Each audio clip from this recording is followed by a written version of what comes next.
Major funding for KPBS Evening Edition has been made possible in part by Bill Howe Family of Companies, providing San Diego with plumbing, heating and air, restoration, flood and remodeling services for over 40 years.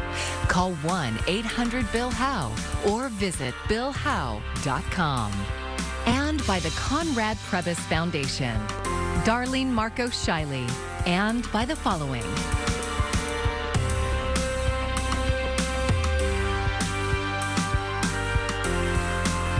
And by viewers like you. Thank you. Could a wall help get passenger trains running again between San Diego and Orange County? Thanks for joining us. I'm John Carroll in for Maya Trabulsi. That's the plan. Metrolink is proposing to deal with the unstable terrain and get riders back on the tracks. KPBS North County reporter Jacob Bayer has more. For the last 2 weeks, passenger rail service between San Diego and Orange County has been suspended due to a landslide. Metrolink's Scott Johnson says a temporary wall will likely be built to protect the railroad tracks from the unstable cliffs in San Clemente. Within the next couple of weeks, Metrolink will solidify a contractor, a construction firm, to move forward with the construction of a wall that would keep a barrier between the tracks and the right-of-way and the hillside. The landslide isn't an isolated incident. It's the third time train service between San Diego and Orange County has been disrupted since last fall, and the second time at San Clemente's Casa Romantica over the last 2 months. San Clemente Mayor Chris Duncan says he decided to forgo a temporary Amtrak route on his trip down to San Diego yesterday. So there's a bus bridge essentially that I think goes from Oceanside to Irvine. It's just not optimal, right? It takes a lot of extra time. You've got to get off the train, get back on the bus, then go up there. For me, we just decided to drive down to Carlsbad. Metrolink is expected to hire a contractor to design and build the wall on an emergency basis to speed up construction. Its purpose would be to keep any additional debris from the landslide from interfering with traveling passenger trains. Really, the details of the size, width, length, height, and even cost are really yet to be determined. There are a number of timelines and numbers that have been discussed, but really nothing definitive. While periodic freight trains continue through the area at low speeds, Johnson says passenger service is still a ways off. We are doing our very best to ensure the safety of the right-of-way, first by getting that construction consultant on board within the next 1 to 2 weeks, and then the eventual building of the wall and the resumption of service that likely would occur later this summer. The Coastal Line is San Diego County's only railroad option to Los Angeles and other points across the United States. Jacob Bayer, KPBS News. Commuter traffic to and from Coronado could increase with a proposed Navy policy change. The service says it's studying a significant increase in the number of days per year 3 aircraft carriers can be at its North Island base at the same time. KPBS military reporter Andrew Dyer has more. More than 3,000 sailors are assigned to each Nimitz-class aircraft carrier homeported at Naval Air Station North Island. When all 3 San Diego base carriers are in port, the increase in commuters across the San Diego-Coronado Bridge and through the city of Coronado can clog the city's streets, impact noise, and air pollution. Right now, the Navy limits the number of days per year all 3 carriers are in port to just 29. But last week, the Navy announced a new environmental study to look at the impact of increasing that number more than 6 times to 180 days per year. The Navy says the change is needed to accommodate changing operations and maintenance schedules. They also say the base is unable to support the new Ford-class aircraft carriers. Besides the potential impacts to traffic and air quality, the study will look at socioeconomics and environmental justice, as well as public health and safety. Navy officials will also hold 3 public meetings at the end of June in Logan Heights, Coronado, and Imperial Beach. The study will take almost 2 years, and the Navy will make a final decision in the spring of 2025. Andrew Dyer, KPBS News. Two men, including an active duty Camp Pendleton Marine, are facing federal charges for the firebombing of a Planned Parenthood clinic in Costa Mesa. Newly released surveillance footage shows two masked and hooded men throwing a Molotov cocktail at the front of the clinic. This happened early in the morning of March 13, 2022. Federal agents arrested 23-year-old Marine Chance Brannon and another man yesterday. Los Angeles officials are continuing efforts to help 42 migrants who arrived on buses from Texas today. Texas Governor Greg Abbott hinted that more could soon follow. In a tweet, Abbott said the first bus of migrants arrived at Union Station downtown. They were then moved to a nearby church. The Coalition of Humane Immigrant Rights says some migrants told them they hadn't had anything to eat or drink during the 24-hour journey. Governor Abbott sent babies, sent toddlers. This is who was on this bus. And what we needed to make sure, and this is really important, adults obviously react to situations in a different way. Children need to have the most welcoming environment possible. Officials estimate 16 migrants were children. Last week, LA City Council approved a motion directing city departments to take steps required for Los Angeles to officially become a sanctuary city. Recently, we told you about the results of a state law mandating California child care centers test their water for lead. Most lead levels were within state standards, safe standards rather, but not all. One San Diego daycare operation had the highest level in the state. KPBS healthcare reporter Matt Hoffman has more on how you can look at the data yourself and what to do once you have that information. More than 130 child care centers in San Diego County had lead levels above the state's baseline. That's 5 parts per billion. In California, 1 in 4 centers tested so far had these elevated levels. A new interactive map on kpbs.org lets people look at the results themselves. It has data through April from San Diego County child care centers. Facilities that find these high levels must correct the problem. A state law required them to test for lead by January of this year. The CDC says there's no safe level of lead, so what if it's found in drinking water? We talked to a medical toxicologist who says there's no simple answer. If you're like, well, my kid went to this daycare for 2 months 6 years ago, and I don't really know what to do about that, it's a conversation ultimately to have with your pediatrician. Dr. Justin Seltzer is a medical toxicology fellow and emergency room physician with UC San Diego Health. He says lead poisoning that requires immediate intervention usually doesn't come from drinking water, more like old paint or other types of prolonged exposure. He says in toxicology, there isn't a true threshold dose for what might cause negative effects from ingesting lead. I can't say, well, you had 87,000 particles of lead oxide, and therefore this is what you're going to determine, right? So I can't get us there, and we don't have that kind of information. But what we do know is that the longer and more intense the exposure, the higher the likelihood you're going to develop the things that we're talking about. So those are neurobehavioral abnormalities, which you mentioned. Those are kidney problems and cardiac problems. Kids can develop hearing issues, delayed language development. Seltzer says when it comes to potential lead exposure, the total picture needs to be looked at. How long someone might have been exposed, did it come from a source of water that was regularly used, and what were the potential exposure levels? A pediatrician can then determine if a blood-drawn test is necessary. Because if they say, well, you were only at that daycare for 1 day a month for 2 hours, yes, I understand the daycare was a problem, but, the likelihood of having a huge exposure is low, and we're not going to do anything about it because you don't even go there anymore. Versus you spend 8 hours a day, 5 days a week there because both parents work, and you've been going there since you were 2 years old, and now you're 4. That's a very different person and a very different conversation. State officials told KPBS if a daycare finds lead levels higher than 5.5 parts per billion, they need to immediately stop using the water source. If they want to keep that sink or drinking fountain, facilities have 30 days to make repairs, replace it, and retest. California law requires child care centers built before 2010 to test for lead.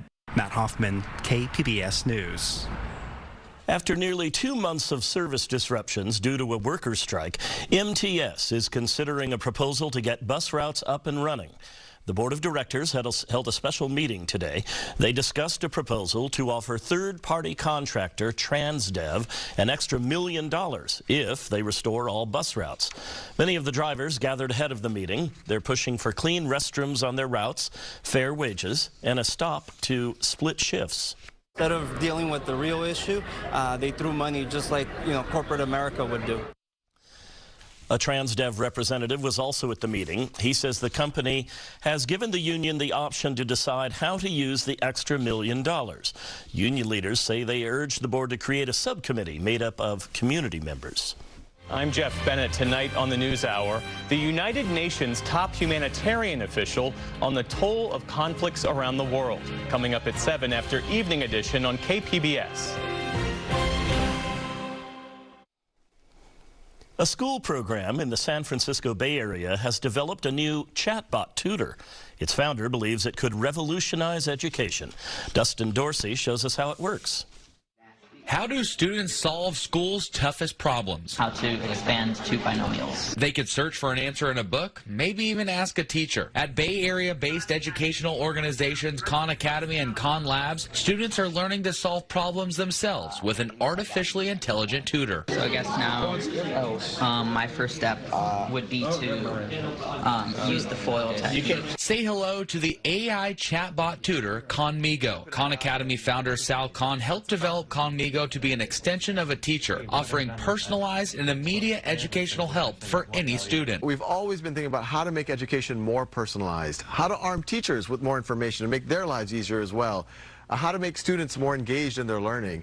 And I think artificial intelligence and Khanmigo has just accelerated that. The AI chatbot has knowledge on a variety of subjects like history, math, and science in many languages and on different grade levels. I think I'll choose to learn about evolution and natural selection. Khanmigo will then quiz students on the given subject matter or answer any questions about that topic. You can even have conversations with characters like Ben Franklin or Winnie the Pooh to learn in different ways. The goal, guiding students towards learning, never giving up an answer or doing the work for them. If you ask it how to solve a problem, it wants to try to walk you through how you would solve a similar type of problem, so then you can later go back to that problem and use the techniques that you just saw and test it yourself and see if you could apply those. Khan believes that artificial intelligence can be the next evolution of learning. How can this be the next step of education as we know it? Some of what I've just described that we're already doing at places like Khan Lab School, I would have thought were science fiction a year ago, and I wouldn't have thought would have happened in my lifetime.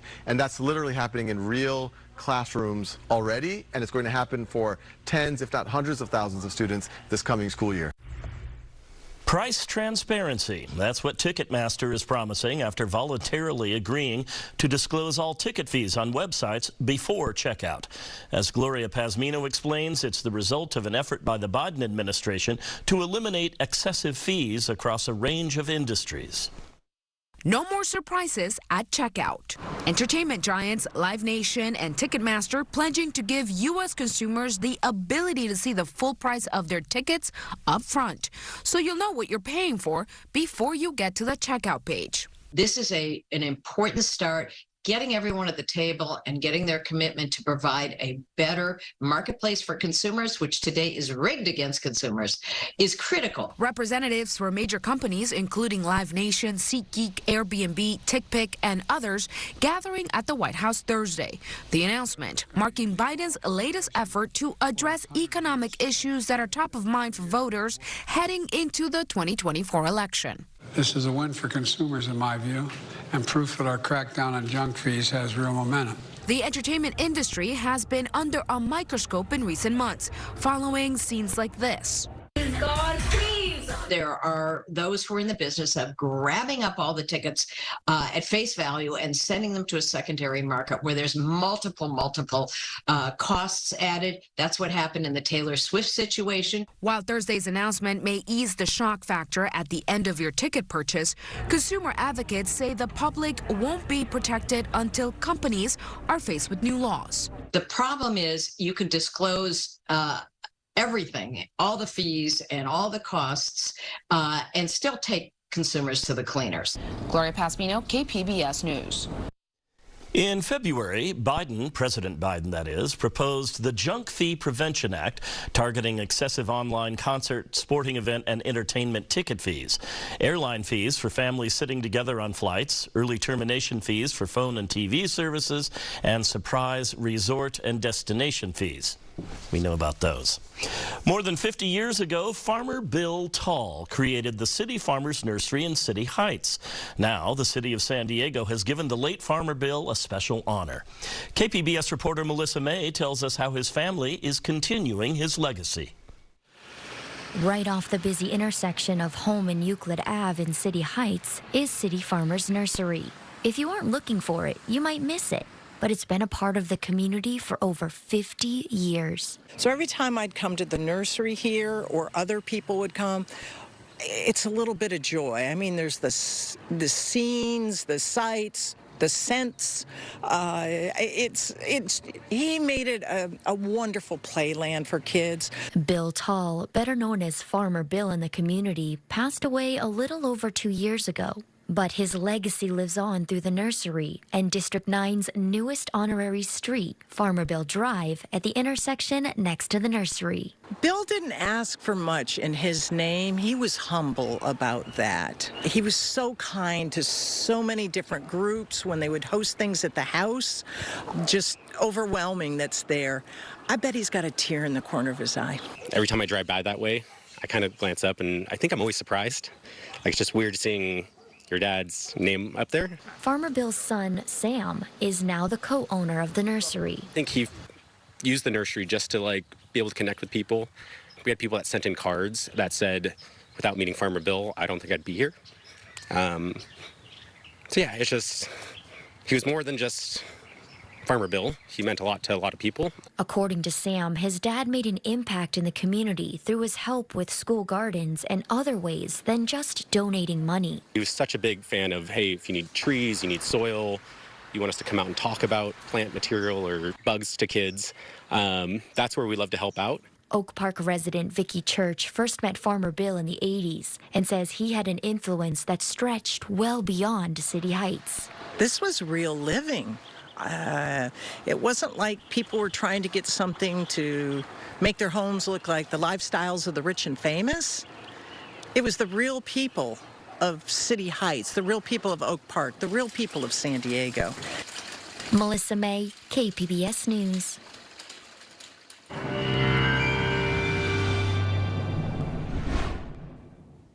Temperatures will be trending up just a little bit over the next couple of days, especially in the interior sections, in the inland areas. But don't get used to it because we'll see the cooler air returning by Sunday and Monday. So with the cooler air returning, see the winds increasing again in the mountains and in the deserts. For now, we have a slight chance for an afternoon thunderstorm in the mountains, another breezy afternoon. Clouds, they'll still be stubborn near the coast, but a little bit more in the way of sunshine, but not a lot. So look at our forecast for the metro tonight. The clouds are with us. Temperatures will be in the low 60s. Thick clouds the coast, spreading into the inland valleys. Temperatures overnight tonight dropping down to the upper 50s and the lower 60s in most locales. Here's the way it looks on our future satellite and radar. Here you can see those spotty storms stretched across from Las Vegas over into some of the mountains and along the coast. Plenty of low cloud cover overnight and into the morning hours, but that will recede some and melt away by the afternoon hours. And you can see just a spotty storm, a possibility in the mountains. So looking at our temperatures for tomorrow, we'll see a high of 73 in Chula Vista, El Cajon up to 79, Ramona 78, so feeling pretty good here. San Diego, Oceanside in the lower 70s. Here's the way the forecast looks as we take you through the end of the week and over the weekend. You'll see plenty of clouds, a little bit more sunshine, and then Sunday and Monday we'll see temperatures starting to retreat once again. It's going to start to turn a little bit cooler. Inland sections, temperatures on the rise, and then we'll see that cooling trend a little bit there early next week. And as we head our way up into the mountains, we'll be looking at some brisk winds here as that next system approaches with the cooler temperatures. And in the deserts, we'll be looking at temperatures peaking on Saturday and then not quite as hot early next week. And for KPBS News, I'm meteorologist Mark Mancuso. The latest class of San Diego police officer hopefuls just started training in the police academy. They're being led by someone unconventional who is already making positive changes. KPBS reporter Kitty Alvarado has her story. Welcome to day 2 of the Police Academy at the San Diego Regional Public Safety Training Institute. Here, new recruits are pushed to their limits to prepare them for what they will encounter on the streets and neighborhoods of San Diego County and beyond. Good to go? And training the next generation of officers is one of San Diego Police Department's finest, Officer Lisa Hartman. Is we want to get repetition, okay? I was told by people who I knew worked for different departments that, hey, you know, it's going to be tough as a woman. There's going to be pain with this profession. There's going to be sweat with this profession. There's going to be uncomfortable with this profession. Her presence commands respect. Understand? Fall out. In a profession dominated by straight white men, this 20-year law enforcement veteran is in charge of one of the most important aspects of the police academy. I never would have thought becoming a police officer I'd be able to use my master's degree in exercise science in this capacity, but here I am. I run the physical training program for the new kids as well as mental illness. You heard that right. Mental illness. Being physically strong used to be what mattered most as a cop, but there's been a shift. Back when I was a baby cop, we didn't have that. We didn't have that. We had, hey, you come to work, you do your job. Anything you see here, you know, any traumas you go through at work, well, figure out how to deal with it. It was kind of like the mentality. The new mentality, your life also depends on learning how to cope with what you see, experience, and feel on the job. This has become standard training. Hartman helped usher in that change about 5 years ago. We actually started a 2-hour block for the recruits to learn how to understand what they're going to go through in this career. They quickly found it made a difference, so they incorporated even more time in the next academy. According to the National Institutes of Health, people who work in law enforcement are 54% more likely to die of suicide than any other job, except firefighting. And for women on the force, it's even higher. I still suffer from, you know, things I've seen, and it's always there, you know. Will it be there when I retire? Probably, to a certain degree, because it's truly a career that sticks with you. It's tough. It's a tough career. She says teaching these new recruits how to recognize and deal with mental distress before it becomes destructive will not only make them better officers, but can save their lives and others too. We really need to take care of our officers for longevity, to keep them safe, to, you know, really be aware of suicide prevention and try to minimize that as best we can and let these kids know, hey, it's okay to go ask for help. It's okay to let your sergeant know, hey, you know what? I'm having a hard time. Recently retired SDPD Assistant Chief Sarah Crichton says what they learn is as important as who's doing the training. The need to be firm, the need to be empathetic and compassionate and all the things that really are required today of a police officer. She says Hartman brings that and more. The ideal employee, somebody who can go out there and connect with the people who are at their absolute worst. And as Hartman reflects on her career, she says it's the people who care about you on and off the job, like Crichton, who make a big difference. You have by far impacted me more than anybody in this department, and I'm just thankful you're here and feel blessed for your words. The confidence in her ability to lead here comes from knowing she's not just respected, but that people who work with her care about her, everything about her. She has 2 sons, a grandson, my big boy, and a partner. Just like with my boys and everything else, I'm very lucky and very blessed to have her in my life. She is the light of my life. She says for years, she didn't share that with anyone, not even her family. It's hard. It's stifling. You kind of lose a piece of you. She says diversifying leadership roles sends a message of hope to people suffering in silence. Whether it be LGBTQ community, Black, Muslim, whatever, if they see people in those positions, hopefully it empowers them and makes them feel like, hey, you know what? I can do that. Especially if they're struggling. And that, she says, will also help departments that are struggling too. it's frustrating because so many of us are the good ones, but the few bad ones make it very challenging. We are still getting recruits. It's not at the level in which we used to. And her impact is evident in this 135th Police Academy. This class has about twice the number of female recruits than the average. Recruit Brenda Sotomayor says it's allowed her to dream big. Thank you. Thank you for showing us the way. Thank you for what you teach us. It really does motivate us, and seeing females in roles like yours, it inspires us. If I get to one recruit, I feel like I've made a difference. Kitty Alvarado, KPBS News. Here's a look at what we're working on for tomorrow in the KPBS newsroom. Reddit is one of the biggest online discussion forums, but many of its users are not happy. NPR's Morning Edition talks with Reddit's CEO about some controversial changes.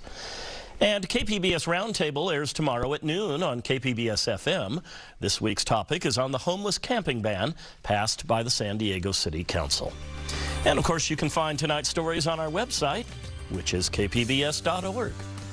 Thank you for joining us. I'm John Carroll. Have a great evening. Major funding for KPBS Evening Edition has been made possible in part by Bill Howe Family of Companies, providing San Diego with plumbing, heating and air, restoration, flood and remodeling services for over 40 years. Call 1-800-BILL-HOWE or visit billhowe.com. And by the Conrad Prebys Foundation, Darlene Marcos Shiley, and by the following.